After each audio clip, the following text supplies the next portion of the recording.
الحمدللہ رب العالمین والصلاة والسلام علی محمد الامین اعوذ باللہ من الشیطان الرجیم بسم اللہ الرحمن الرحیم۔ خواتین و حضرات، ہم سورہ نحل کی آیت 90 کا مطالعہ کر رہے ہیں۔ میں نے پچھلی نشست میں یہ عرض کیا تھا کہ قرآن مجید نے یہاں اس آیت کو اپنی ہدایت کے نمونے کے طور پر پیش کیا ہے۔ اس آیت میں جن چیزوں کو کرنے کے لیے کہا گیا ہے اور جن چیزوں کو کرنے سے روکا گیا ہے، وہی پورے دین کے اخلاقی اصول ہیں۔ ہمارے دین میں عبادات ہیں، اللہ کا حق ہے، وہ ہم عبادات کی صورت میں ادا کرتے ہیں۔ اس کے بعد 3 ہی چیزیں دین کا موضوع ہیں: بدن کی تطہیر، خور و نوش کھانے پینے کی تطہیر، اور اخلاق کی تطہیر، پاکیزگی۔ اخلاق کی پاکیزگی دین کا سب سے بڑا موضوع ہے۔ اسی کے پیش نظر اللہ کے آخری پیغمبر نے فرمایا کہ بعثت لأتمم مکارم الاخلاق، میں اعلیٰ اخلاق کو ان کے اتمام تک پہنچانے کے لیے بھیجا گیا ہوں۔ اخلاقیات میں یہ ایک بڑا سوال ہے کہ اس کی مستقل بنیادیں کیا ہیں۔ اس کی وجہ یہ ہے کہ اخلاقیات سماجی روابط کے نتیجے میں اپنی اطلاقی شکلیں تبدیل کر لیتے ہیں۔ چنانچہ بنیادی اخلاقیات کو متعین ہونا چاہیے۔ اس آیت میں وہی بیان ہوئے ہیں، اور جس سیاق میں آئے ہیں وہ یہ ہے کہ تم اللہ کی کتاب کا انکار کرتے ہو، اللہ کے پیغمبر کی ہدایت کا انکار کرتے ہو۔ مجھے بتاؤ کہ اللہ کی کتاب تو یہ باتیں کہتی ہے،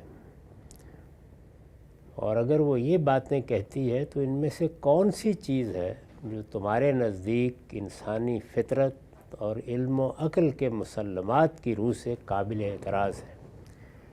میں نے یہ عرض کیا تھا کہ اس میں گویا انفس و آفاق کی نشانیوں کے ساتھ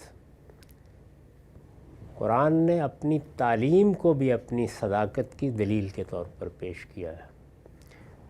اس پر استاذ امام نے تدبر قرآن میں جگہ جگہ یہ لکھا ہے، اور بہت وضاحت کے ساتھ لکھا ہے کہ ایک سلیم الطبع انسان کے لیے تو اللہ تعالیٰ کی تعلیمات یا پیغمبروں کی تعلیمات ہی فیصلہ کن ہو جاتی ہیں۔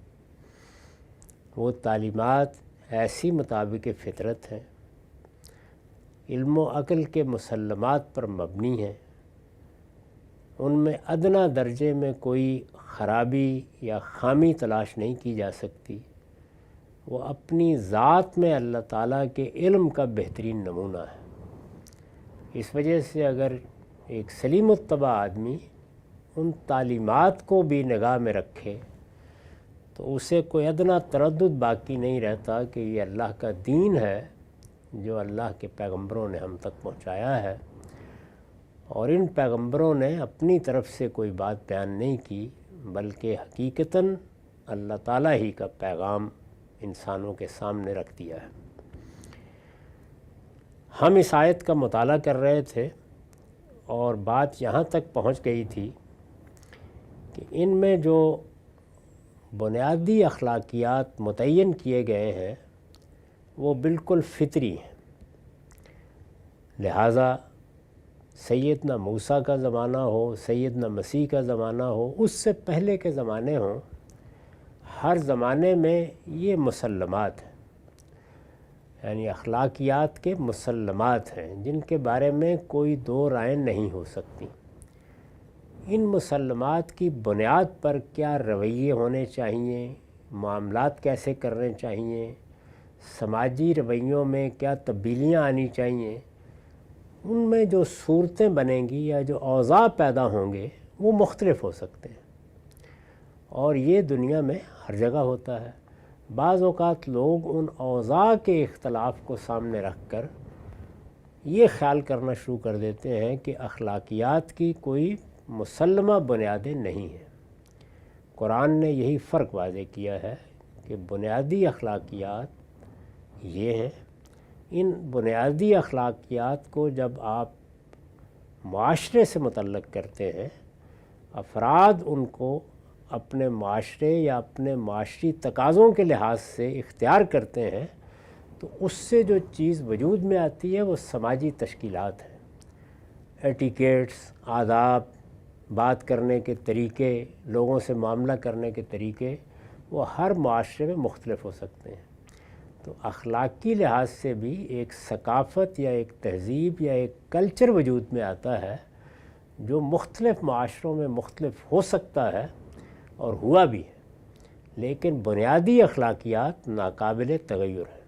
یہ اللہ تعالیٰ کی طرف سے انسان کے اندر ودیت کر دی گئی ہیں، ان میں کبھی کوئی تبدیلی نہیں آتی۔ میں نے یہ عرض کیا تھا کہ اب ہم یہ بیان کریں گے کہ ان بنیادی اخلاقیات میں جو الفاظ استعمال کیے گئے ہیں ان کا حقیقی مفہوم کیا ہے۔ چنانچہ میں نے لکھا ہے کہ پہلی چیز جس کا آیت میں حکم دیا گیا ہے، ان اللہ یامر بالعدل، یہ سورہ نحل کی 90 آیت زیر بحث ہے۔ پہلی چیز جس کا آیت میں حکم دیا گیا ہے وہ عدل ہے۔ اللہ تمہیں عدل کی ہدایت کرتا ہے، اللہ تم سے عدل کا تقاضا کرتا ہے، پہلی بات یہ کہی گئی ہے۔ اس کے معنی یہ ہے، یعنی عدل کا کیا مطلب ہے؟ اس کے معنی یہ ہے کہ جس کا جو حق واجب کسی پر عائد ہوتا ہے اسے بے کم و کاست اور بے لاگ طریقے سے ادا کر دیا جائے، خواہ صاحب حق کمزور ہو یا طاقتور، اور خواہ ہم اسے پسند کریں یا ناپسند۔ اسی چیز کو قرآن مجید نے پھر ایمان کا تقاضا بنا دیا ہے۔ یہ اللہ کے احکام میں سے ایک حکم بھی ہے، یہ اسلام کے مقرر کردہ بنیادی اخلاقیات میں ایک اہم رکن بھی ہے، اور علم و عقل کے مسلمات ہمیشہ سے اس کی تائید کرتے رہے ہیں۔ لیکن اس سے آگے بڑھ کر اللہ تعالیٰ نے اپنی کتاب میں اس کو ایمان کا تقاضا بنا دیا ہے، یعنی احکام میں سے ایک حکم تو یہ ہے، ایمان ہے تو اس کے لازمی نتیجے کے طور پر انسان کو قائم بالقسط ہونا چاہیے۔ وہاں تعبیر یہ اختیار کی گئی ہے کہ ایمان والو قائم بالقسط ہو کر رہو۔ یا ایھا الذین آمنوا کونوا قوامین للہ شہداء بالقسط، انصاف پر قائم ہو جاؤ اور انصاف کی شہادت دو۔ عدل، انصاف، اس میں یہ دیکھا جاتا ہے کہ کسی کا حق واجب کیا ہے۔ ظاہر ہے کہ حقوق مذہبی پس منظر میں بھی طے ہوتے ہیں، عرف میں بھی طے ہوتے ہیں، اور انسانی فطرت بھی اس کو قبول کرتی ہے۔ اس وقت جو انسان کے بنیادی حقوق اقوام متحدہ کے چارٹر میں متعین کیے گئے ہیں، ان کی تعیین کس طرح ہوئی ہے؟ یعنی انسانوں نے اپنی فطرت کی آواز سمجھا ہے ان حقوق کو، اور پھر استقراء کے نتیجے میں ایک عمومی اتفاق پایا ہے۔ وہی حقوق ہے جو ہم نے اپنے چارٹر میں لکھ کر عالمی سطح پر مان لیے ہیں، اور ان کو یہ حیثیت دے دی گئی ہے کہ اب دنیا میں جتنے بھی دساتیر بنتے ہیں ان میں بنیادی حقوق معطل نہیں کیے جا سکتے۔ بنیادی حقوق ہر حال میں ملحوظ رکھنا ہوتے ہیں۔ بنیادی حقوق عدالتوں کی دسترس میں آ جاتے ہیں۔ بنیادی حقوق اگر پامال ہو رہے ہوں تو حکومتوں کے اقدامات بھی زیر بحث آ جاتے ہیں۔ اتنی غیر معمولی اہمیت ان کو حاصل ہوتی ہے۔ اس میں جو چیزیں طے کر دی گئی ہیں وہ گویا ہم انسانوں کے باہمی حقوق ہیں۔ میں نے عرض کیا کہ یہ انسانوں کا استقرا ہے، اللہ تعالیٰ نے بھی اس کو بیان کیا ہے۔ اس طرح کے تمام حقوق کو درست طریقے سے ادا کر دینا یہ عدل ہے۔ دوسری چیز احسان ہے۔ اللہ تعالیٰ نے فرمایا تھا کہ ان اللہ یامر بالعدل والاحسان، اللہ تمہیں عدل کی ہدایت کرتا ہے اور پھر احسان کی ہدایت کرتا ہے۔ تو دوسری چیز احسان ہے۔ یہ عدل سے زائد ایک چیز اور تمام اخلاقیات کا جمال و کمال ہے۔ یعنی ہمارا دین یہ کہتا ہے کہ انسانیت اپنے شعور کے لحاظ سے اس پر قانع نہیں ہو سکتی کہ میں اور آپ عدل کے ساتھ دوسرے کا حق کے واجب ادا کر دیں۔ اس سے آگے کا تقاضا کیا جاتا ہے۔ یہ تقاضا انسان کی فطرت میں ہے، اور وہ یہ کہ ہم ایک دوسرے کے لیے ایثار کریں، آگے بڑھ کر خیر کا رویہ اختیار کریں۔ دوسرے کی طرف سے اگر کوئی غلط چیز بھی سامنے آتی ہے اور وہ اس کے نتیجے میں اپنے آپ کو عدل سے محروم بھی کر لیتا ہے تو ہم اسے عدل سے محروم نہ کریں۔ احسان گویا ایثار ہے، حق کے واجب سے بڑھ کر کچھ دینے کا نام ہے، اپنی طرف سے اپنے حقوق چھوڑ کر کسی دوسرے کا حق پورا کر دینے کا نام ہے۔ تو یہ دوسری چیز احسان ہے۔ ہمارا دین اس کو اخلاقیات کا حسن قرار دیتا ہے۔ اس کے لیے لفظ بھی وہی اختیار کیا گیا ہے۔ یہ کافی نہیں ہے کہ ہم حق ادا کر دیں، نہیں، آگے بڑھ کر اپنی طرف سے کچھ اور پیش کریں، 2 قدم آگے بڑھیں، حق کے واجب سے زیادہ دیں۔ چنانچہ دیکھیے کہ رسالت مآب صلی اللہ علیہ وسلم نے جو نمونہ ہمارے سامنے پیش کیا، اور ظاہر ہے کہ اللہ کے پیغمبر سے بڑھ کر کس کا نمونہ ہو سکتا ہے، وہ گھریلو معاملات میں، بیویوں کے ساتھ تعلقات میں، اپنے صحابہ کے ساتھ معاملات میں، اپنے دشمنوں کے ساتھ معاملات میں احسان کا نمونہ ہے۔ پوری زندگی کا آپ جائزہ لیں، سیرت کی کوئی کتاب اٹھا لیں، رسول اللہ صلی اللہ علیہ وسلم کے ہاں احسان ہی ہر موقع کے اوپر پہلی ترجیح ہے۔ اپنے حقوق چھوڑنے پڑ گئے ہیں تو چھوڑ دیے ہیں، اگر کچھ زائد دینا پڑ گیا ہے تو دے دیا ہے۔ جب یہ قاعدہ اصول لوگوں کو بتایا کہ تمہارا پروردگار تم سے یہ چاہتا ہے کہ اگر تمہارے پاس تمہاری ضرورت سے زیادہ مال ہے تو اپنے کسی بھائی کی ضرورت سامنے آ گئی ہے تو پوری کر دو، یہ اللہ کی نعمت ہے، اس نے تمہیں دے دی ہے۔ کسی کو محروم کیا ہے تو امتحان اور ابتلاء کے اصول پر کیا ہے۔ تمہیں ملا ہے تو کوئی بڑا استحقاق نہیں ہے تمہارا، تم اگر غور کر کے دیکھو تو اس میں تمہاری صلاحیت اور محنت کا بھی دخل ہوتا ہے، لیکن بڑا دخل اللہ کی عنایت ہی کا ہوتا ہے، اس لیے دے دو۔ نہیں ہمت تو قرض دے دو، قرض دیتے ہو تو اس پر نفع کا مطالبہ نہ کرو۔ یہ اس طرف سے ایثار کرایا ہے، تم مدد کرو۔ دوسری جانب سے جس نے قرض لیا ہے اس کو بھی یہ بتایا ہے کہ تم اگر واپس کرتے وقت اپنی طرف سے کچھ زائد واپس کرتے ہو تو یہ نیکی اور خیر کا کام ہے۔ یعنی اس نے مطالبہ نہیں کیا، وہ مطالبہ کرتا تو پستی کا طریقہ اختیار کرتا، اور تم بھی اگر کھا کما رہے ہو، تمہیں اس سے فائدہ پہنچا ہے تو واپس کرتے وقت اس کا لحاظ کرو۔ چنانچہ ہمیں معلوم ہے کہ ایک موقع پر خود رسالت مآب صلی اللہ علیہ وسلم کو جب ایک اونٹ جو آپ نے ادھار لیا تھا واپس کرنا تھا تو فرمایا کہ اس کی جگہ پر اس کو کوئی ذرا فربا اونٹ دو، جب بھی کبھی کسی کا حق واپس کرنا ہو تو اچھے طریقے سے واپس کرنا چاہیے۔ تو ہر موقع پر احسان کی تعلیم دی۔ دوسری چیز احسان ہے، یہ عدل سے زائد ایک چیز، یعنی اب یہ محض عدل نہیں ہے، محض برابری کا تقاضا نہیں ہے، محض اس اصول پر فیصلہ نہیں ہے کہ یہ دوسرے کا حق بنتا ہے، بلکہ اس سے زائد اور تمام اخلاقیات کا جمال و کمال ہے.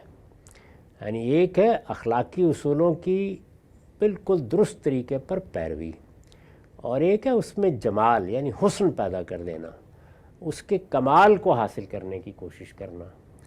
باہمی روابط میں یہ جمال و کمال عدل سے نہیں احسان سے حاصل ہوتا ہے. اسی وجہ سے میں نے جب اخلاقیات کا باب لکھا ہے اپنی کتاب میزان میں تو اس کو 2 حصوں میں تقسیم کر دیا ہے. پہلا حصہ وہ ہے جس میں یہ بتایا گیا ہے کہ بنیادی اخلاقیات کیا ہیں اور ان پر مبنی دین کے وہ کیا احکام ہیں جن کی پیروی کرنا ہمارے لیے ضروری ہے. ان کی اگر پیروی نہیں کی جائے گی تو نتیجے کے طور پر بڑا گناہ ہو جائے گا. اس کے بعد دوسرا باب ہے جس کا عنوان ہی جمال و کمال ہے.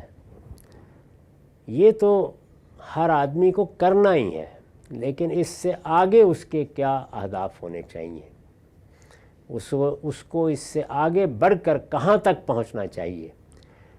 اس کے اخلاقی وجود کی تطہیر ہو گئی جب اس نے عدل اختیار کر لیا، یعنی اس کا اخلاقی وجود پاکیزہ ہو گیا.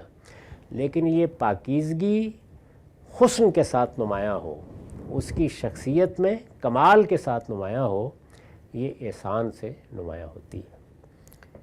اس سے مراد یعنی احسان سے، اس سے مراد صرف یہ نہیں کہ حق ادا کر دیا جائے، بلکہ مزید برآں یہ بھی ہے کہ ہم دوسروں سے باہمی مراعات اور فیاضی کا رویہ اختیار کریں، یعنی دوسرے کا لحاظ کریں. یہ خیال کریں کہ ہمارا بھائی ہے، اس سے ہمارا کئی پہلوؤں سے تعلق ہے. آدم کا بیٹا ہے، اس لحاظ سے بھائی ہے. کوئی ایمان کا رشتہ ہے تو انما المؤمنون اخوہ، یہ ایک اور بھائی بہن کا تعلق پیدا ہو گیا ہے. یہ تعلق تقاضا کرتا ہے کہ ہم رعایت کا طریقہ اختیار کریں. اس کے جذبات، اس کی محبت، اس کے ساتھ تعلق، یہ ساری چیزیں ہمارے رویوں سے بھی نمایاں ہوں.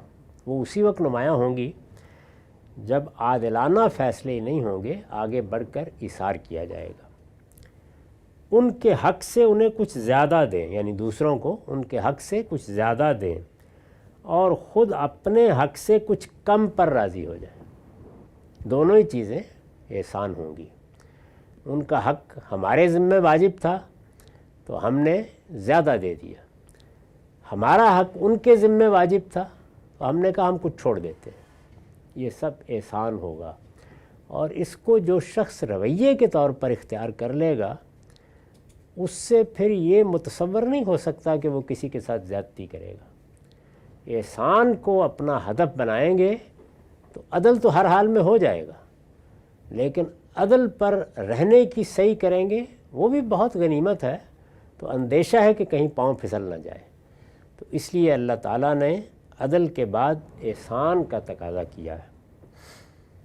یہی وہ چیز ہے، یعنی کیا؟ احسان. یہی وہ چیز ہے جس سے معاشرے میں، یعنی ہمارے جو باہمی روابط ہیں، وہ انسان کی ضرورت ہے. ہم سب محتاج اور محتاج علیہ کے طور پر پیدا ہوئے ہیں. ہم میں سے ہر شخص دوسروں کے وجود پر قائم ہے. ہم میں سے کوئی بھی اس پوزیشن میں نہیں ہے کہ وہ تنہا جی لے. ہمیں ہر قدم پر مختلف نوعیت کی مدد کی ضرورت پڑتی ہے. تو اس سے یعنی احسان کا رویہ اختیار کرنے سے معاشرے میں محبت و مودت، اس سے لوگوں کے درمیان ایک جذباتی تعلق پروان چڑھتا ہے. اس سے باہمی تعلق میں ایک خوبی اور لطافت پیدا ہوتی ہے. ایثار و اخلاص. دوسرا آدمی یہ محسوس کرتا ہے کہ میرا تعلق اس شخص کے ساتھ مخلصانہ ہے، یہ میرے لیے کچھ چھوڑنے کے لیے تیار ہے، اپنے حق سے زائد دینے کے لیے تیار ہے. شکر گزاری، عالی ظرفی اور خیر خواہی کی قدریں نشو و نما پاتی. اگر آپ احسان کا رویہ اختیار کریں گے تو وہ ویلیوز یا قدریں جو سوسائٹی میں پیدا ہوں گی، وہ محبت، مودت، ایثار، اخلاص، شکر گزاری، اعلی ظرفی اور خیر خواہی کی قدریں ہوں گی۔ اور یہ اقدار اگر کسی معاشرے میں، یہ ویلیوز اگر کسی معاشرے میں رواج پا گئی ہیں تو وہ پھر زمین پر جنت کا معاشرہ ہے۔ اس لیے احسان کوئی معمولی چیز نہیں ہے کہ آدمی کہے کہ میں نے عدل کے تقاضے تو پورے کر دیے۔ انسانی معاشرے میں اصلی حسن اس سے پیدا ہوتا ہے اور زندگی میں لطف و حلاوت پیدا کرتی ہے۔ اگر غور کر کے دیکھیں تو جب ہم اس طرح دوسروں کے لیے ایثار کرتے ہیں، کبھی اپنے وقت کا، کبھی اپنے سرمایہ کا، کبھی اپنے تعلقات و روابط کا، غرض گوناگون پہلوؤں سے اس کے مواقع پیدا ہوتے رہتے ہیں۔ میاں بیوی کے تعلق میں، رشتہ داروں اور اعزاء کے معاملات میں تو قدم قدم پر اس کی ضرورت پڑتی ہے۔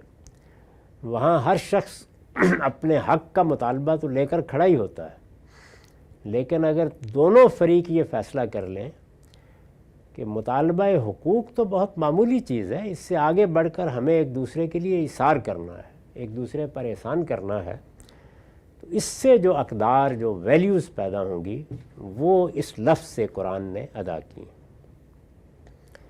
تیسری چیز قرابت مندوں کے لیے انفاق ہے، یعنی تین چیزیں بنیادی اخلاقیات کی حیثیت سے بیان کی: عدل، احسان اور ایتائے ذی القربہ۔ ایتائے ذی القربہ کیا ہے؟ قرابت مندوں کے لیے خرچ کرنا، قرابت مندوں کو دینا۔ تیسری چیز قرابت مندوں کے لیے انفاق ہے۔ یہ احسان ہی کی ایک نہایت اہم فرع ہے، یعنی گویا احسان کی جو مختلف صورتیں ہو سکتی تھیں ان میں سے ایک اہم صورت کو مستقل اخلاقی اصول بنا دیا ہے تاکہ اس کی اہمیت نمایاں ہو۔ یہ احسان ہی کی ایک نہایت اہم فرع ہے اور اس کی ایک خاص صورت متعین کرتی ہے۔ اس کا مطلب یہ ہے کہ قرابت مند یعنی رشتہ دار، اس کا مطلب یہ ہے کہ قرابت مند صرف اسی کے حقدار نہیں ہیں کہ ان کے ساتھ عدل و انصاف کا رویہ اختیار کیا جائے، بلکہ اس کے بھی حقدار ہیں کہ لوگ اپنے مال پر ان کا حق تسلیم کریں۔ یہ حق اللہ نے قائم کر دیا ہے۔ یعنی اگر ہمارے قریبی اعزاء میں سے کوئی محروم ہے، کسی کو کوئی ضرورت ایسی ہے جو پوری نہیں ہو رہی، تو یہ سمجھیں کہ اللہ نے ہمیں زیادہ دیا ہے، تو یہ ہم کوئی اس پر احسان نہیں کر رہے، اس کا حق ادا کر رہے ہیں۔ انہیں کسی حال میں بھوکا ننگا نہ چھوڑیں اور اپنے بال بچوں کے ساتھ ان کی ضرورتیں بھی جس حد تک ممکن ہو فیاضی کے ساتھ پوری کرنے کی کوشش کریں۔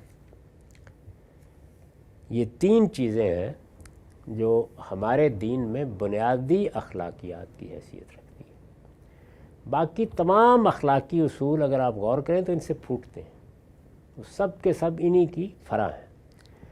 جس چیز کو اسلام اپنے ماننے والوں میں پیدا کرنا چاہتا ہے وہ اصلاً یہ تین چیزیں ہیں: عدل، احسان اور ایتائے ذی القربہ۔ ان کے مقابلے میں بھی تین ہی چیزیں ہیں جن سے اس آیت میں روکا گیا ہے، یعنی تین چیزیں ایجابی ہیں اور تین سلبی، تین مثبت اور تین منفی۔ پہلی چیز فحشاء ہے۔ فواحش، فحشاء، فاحشہ، یہ تعبیریں جنسی انحرافات کی مختلف نوعیتوں کے لیے قرآن میں اختیار کی جاتی ہیں۔ عربی زبان میں بھی اسی معنی میں بولی جاتی ہیں۔ اس سے مراد زنا، اغلام اور ان کے متعلقات ہیں۔ جنسی انحراف کی صورتوں کو بیان کرنے کی ضرورت نہیں ہے، ہم میں سے ہر شخص واقف ہے کہ ہمارے دین میں جو ایک باقاعدہ تعلق مرد و عورت میں پیدا ہوتا ہے، باقاعدہ تعلق کے الفاظ میں نے اس لیے استعمال کیے کہ ایک تو نکاح کا تعلق ہے، دنیا کی تاریخ میں کچھ باقاعدہ تعلقات کی اور صورتیں بھی رہی ہیں، اس کے باہر کسی شخص کو کوئی جنسی تعلق نہیں قائم کرنا چاہیے دوسروں سے۔ اپنی ذات کی حد تک انسان تلذذ کے لیے جو کرتا ہے اس پر کوئی پابندی نہیں ہے۔ تو یہ چیزیں ہیں جو اللہ تعالیٰ نے کہا کہ یہ کیا ہیں؟ فحشاء ہیں، ان سے بچو۔ میں عرض کر چکا ہوں کہ ان کے پیچھے حکمت کیا ہے۔ وہ ادارہ جو اللہ تعالیٰ نے ایک مرد و عورت کے تعلق سے انسان کی پیدائش نشو و نما اور پرداخت کے لیے بنایا ہے، اس ادارے کی حفاظت کے لیے آزادانہ جنسی تعلق کی تمام صورتوں کو ممنوع قرار دے دیے۔ اب وہی ایک تعلق ہے جس کے دائرے میں رہ کر انسان دوسروں سے اگر تلذذ حاصل کرنا چاہے تو حاصل کر سکتا ہے۔ تو پہلی چیز جس سے روکا ہے وہ یہ۔ دوسری چیز منکر ہے، یہ معروف کا ضد ہے۔ معروف یعنی جانی پہچانی بھلائیاں جن کو انسانیت بھلائی مانتی ہے، منکر اس کے مقابلے میں جانی پہچانی برائیاں جن کو انسان برائی کی حیثیت سے جانتا ہے۔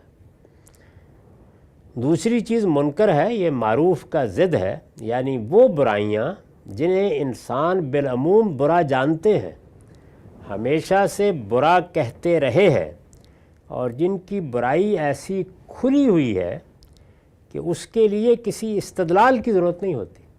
یعنی آفتاب آمد دلیل آفتاب، کسی سے بات کریں، مراکش سے لے کے انڈونیشیا تک اور سائبیریا سے لے کر الاسکا تک، سب مانیں گے کہ یہ تو برائی ہے۔ مذہب و ملت اور تہذیب و تمدن کی ہر اچھی روایت میں انہیں برائی سمجھا جاتا ہے۔ قرآن نے ایک دوسرے مقام پر اس کی جگہ اسم کا لفظ استعمال کر کے واضح کر دیا ہے کہ اس سے مراد یہاں وہ کام ہیں جن سے دوسروں کے حقوق تلف ہوتے ہیں۔ اگر آپ برائیوں کی فہرست بندی کریں تو تین ہی ہیں، یعنی وہ جو جنسی انحراف سے پیدا ہوتی ہیں، وہ اپنی اصل میں کوئی برائی نہیں تھی۔ اللہ تعالیٰ نے انسانی فطرت میں یہ چیز رکھی ہے، جیسے وہ کھاتا پیتا ہے ایسے ہی جنسی تلذذ کی تمنا کرتا ہے۔ اس کو برائی قرار دیا گیا اس لیے کہ دنیا میں انسان کی پیدائش کے لیے ایک نظم بنانا ضروری تھا۔ اس کے بعد حقوق ہے، وہ حقوق بھی ظاہر ہے کہ دنیا میں ہمارے روابط سے پیدا ہوتے ہیں۔ اگر اللہ تعالیٰ کوئی جنت بنا دے اور جیسے کہ بنائیں گے تو وہاں یہ سوال نہیں پیدا ہوتا۔ ایک دوسرے کے حقوق پر اصل میں ہم اس دنیا کا نظم چلا رہے ہیں، تو حق تلف نہیں ہونا چاہیے۔ یہ دوسری بات کہ اگر حق تلفی کرو گے تو یہ گناہ کا کام ہوگا، اور درجے کے لحاظ سے حق تلفی کی بعض صورتیں کبیرہ گناہ بن جائے گی۔ تیسری چیز بغی ہے، اس کے معنی سرکشی اور تعدی کے، یعنی ایک تو یہ ہے نا کہ کسی کا حق نہیں دیا، ایک یہ ہے کہ دوسروں کا حق چھیننے کے لیے سرکشی پر اتر آئے۔ خدا کے مقابلے میں سرکشی، خاندان کے نظم میں سرکشی، جیسے ماں باپ کے مقابلے میں، جیسے شوہر اور بیوی کے تعلق میں سرکشی، استاد اور شاگرد کے تعلق میں سرکشی، بڑے اور چھوٹے کے تعلق میں، اور اس سے بڑے پیمانے پر ریاست کے روابط میں سرکشی۔ تو یہ سرکشی یا ریبیلیس ایٹیچیوڈ ہے جس کو بغی سے تعبیر کیا ہے، یعنی آدمی اپنی قوت، طاقت اور زور و اثر سے ناجائز فائدہ اٹھائے۔ ظاہر ہے کہ سرکشی کون کرے گا؟ وہی کرے گا جس کو اپنی قوت کا زوم ہوگا، طاقت کا زوم ہوگا، اثر و رسوخ کا زوم ہوگا۔ انسان کو اللہ تعالیٰ نے جن چیزوں میں دوسروں سے ممتاز کیا ہے اس میں علم ہے، اقتدار ہے، حسن ہے، دولت ہے۔ یہی چیزیں انسان کو آمادہ کرتی ہیں سرکشی پر۔ تو یہ بغی ہے، آدمی اپنی قوت، طاقت اور زور و اثر سے ناجائز فائدہ اٹھائے، حدود سے تجاوز کرے، اور دوسروں کے حقوق پر، خواہ وہ حقوق خالق کے ہوں یا مخلوق کے، دست درازی کرنے کی کوشش کرے۔ یہ بغی ہوگی، یہ بڑا گناہ ہے، بلکہ سب سے بڑا گناہ ہے، ناقابل معافی گناہ ہے۔ یہ جس سطح پر بھی ہو، اس میں اللہ تعالیٰ دنیا میں بھی چاہتا ہے کہ سزا دی جائے، اور آخرت میں بھی۔ اور دنیا میں جو خود اللہ تعالیٰ نے مسلمانوں کے لیے سزائیں بیان کی ہیں، ان میں بھی سب سے زیادہ سخت سزائیں اسی جرم کی، جس کو محاربہ کہا جاتا ہے، اور مائدہ میں جس کی سزائیں بیان ہوئی ہیں کہ عبرتناک طریقے سے صلیب دے دی جائے اور ہاتھ پاؤں مخالف سمتوں میں کاٹ دیے جائیں، وہ یہی بغی اور سرکشی کا جرم ہے۔ تو ان سے اللہ تعالیٰ نے روکا ہے۔ یہ اخلاقیات ہیں، 3 مثبت 3 منفی، جو اس آیت 90 میں بیان کی گئی ہیں۔ اور قرآن یہ کہہ رہا ہے یہاں پہ کہ انہی پر غور کر کے دیکھ لو، یہی بتانے کے لیے کافی ہیں کہ یہ ہدایت اللہ کی طرف سے آئی۔ اقول قولی ھذا واستغفر اللہ لی ولکم ولسائر المسلمین۔